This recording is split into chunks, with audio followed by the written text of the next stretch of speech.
ప్రక్రియ సాధారణంగా ఉంటుంది. ఆ ప్రక్రియలోనే డాక్టర్లు, మందులు, ఆసుపత్రులు వస్తాయి. వైద్యశాస్త్రం విషయానికొస్తే మన శరీరంలో ఇమ్యూన్ సిస్టమ్ అనేది ఒకటి ఉంటుంది.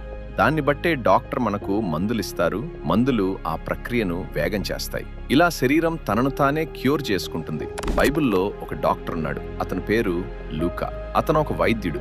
యేసు అతన్ని తప్పు అని అనలేదు, అతని వృత్తిని కించపరచలేదు, కానీ అతన్ని శిష్యుడిగా చేసుకున్నాడు. పౌలు తిమోతికి స్పష్టంగా చెప్పాడు, నీ ఆరోగ్యానికి మందు వాడు అని. కాబట్టి విషయం స్పష్టం. ప్రార్థన చికిత్సకు ప్రత్యామ్నాయం కాదు. చికిత్స దేవుడు పనిచేసే ఒక మార్గం. దేవుడు కొన్ని సందర్భాల్లో అద్భుతంగా పనిచేస్తాడు, మరికొన్ని సందర్భాల్లో ప్రక్రియ ద్వారా పనిచేస్తాడు. ప్రార్థన వల్ల అన్నీ వెంటనే జరగకపోవచ్చు, కానీ ప్రతి పరిస్థితిలో దేవునిపై విశ్వాసంతో ముందుకు నడవడానికి మన హృదయాన్ని సిద్ధం చేస్తుంది. ఇదే బైబిల్ మనకిచ్చే స్పష్టమైన అవగాహన.